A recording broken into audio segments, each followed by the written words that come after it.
Hi friends, welcome back to my channel. ఈరోజు నేను ఒక మంచి ఫేమస్ టెంపుల్ గురించి మీకు చెప్తాను. మన భారతదేశంలో ఎన్నో ఆలయాలు ఉన్నాయి. అందులో సుబ్రహ్మణ్యేశ్వర స్వామి ఆలయాలు మరెన్నో ఉన్నాయి. అండ్ ఏ దేవాలయానికి ఉండే ప్రత్యేకత దానిదే కదా.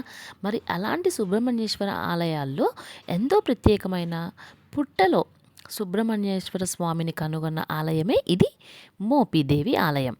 ఇదొచ్చేసి విజయవాడకి 70 కిలోమీటర్స్ దూరంలో ఉంటుందనమాట. మనకు తెలిసిందే కదా. విజయవాడ అంటే కృష్ణా నది తీరంలోనే కదా విజయవాడ ఉండేది. సో, ఇంకా ఈ టెంపుల్ కూడా అక్కడే ఉంటుంది. దాని సరౌండింగ్స్ అంతా కృష్ణా నది తీరంలోనే కదా. ఇది కూడా ఆ టెంపుల్ అక్కడే అనమాట. ఇక్కడ ఈ టెంపుల్ యొక్క స్పెషల్ ఏంటి అంటే, ఇక్కడ ప్రత్యేకంగా సంతానం లేని వారు, పెళ్ళి లేట్ అవుతుంది కదా అట్లాంటి వాళ్ళు, మళ్ళీ ఇంకేదైనా హెల్త్ ప్రాబ్లమ్స్ ఉన్నా కానీ ఇక్కడ నిద్ర చేసి అన్నీ సాల్వ్ అవుతాయని అంటారనమాట. మరి దాని గురించి తెలుసుకుందామా? మీరు వచ్చేసేయండి. నేను ఒక చిన్న స్టోరీ చెప్తాను ఈ టెంపుల్ యొక్కది. ఈ మన పురాణాల ప్రకారం మనకు తెలిసిందే కదా, కుజగ్రహానికి అధిపతి సుబ్రహ్మణ్యేశ్వర స్వామి. అందుకే ఈ కిడ్స్ లేట్ అవ్వడం ఇలాంటివన్నీ వస్తాయన్నమాట. అలాంటి వాళ్ళు ఈ సుబ్రహ్మణ్య స్వామికి ఆరాధిస్తే గనక మనకి దోషాలన్నీ పోయి మంచిగా ఉంటుంది.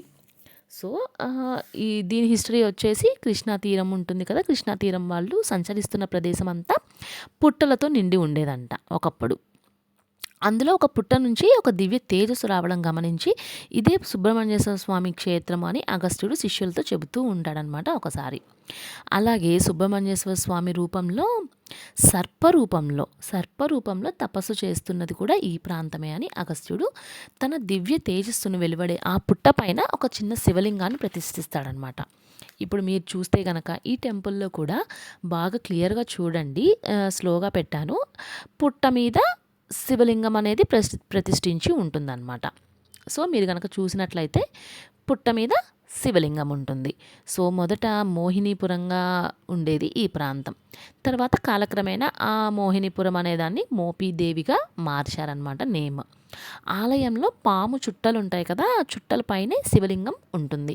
పానవట్టం కింద ఉండే రంధ్రం నుంచే అభిషేకం, అర్చనా సమయాల్లో పాలు పోస్తారు.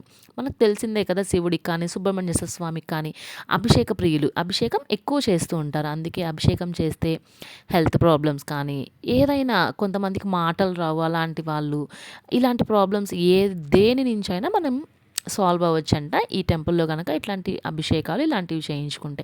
అంత ఇంపార్టెన్స్ ఉంది మరి ఈ టెంపుల్కి. ఎవరైనా ఇలా ఉంటే కనుక, ప్రాబ్లమ్ ఇలా ఉంటే వెళ్ళి తప్పకుండా పూజ చేయించుకోండి, హ్యాపీగా ఉండండి. ఇది కూడా రీసెంట్లీ మా హస్బెండ్ వెళ్తే చెప్తున్నారు. ఇలా అందరూ ఇక్కడ నైట్ వెళ్ళారనమాట. నైట్ అందరు ఇలా ఉండి నిద్ర చేయడానికి అందరు రెడీగా ఉన్నారు ఏంటి అని కనుక్కుంటే అప్పుడు తెలిసిందనమాట, ఇట్లా నిద్ర చేస్తే మనకి ఉండే ఏ ప్రాబ్లమ్స్ అయినా పోతాయి అనేసి.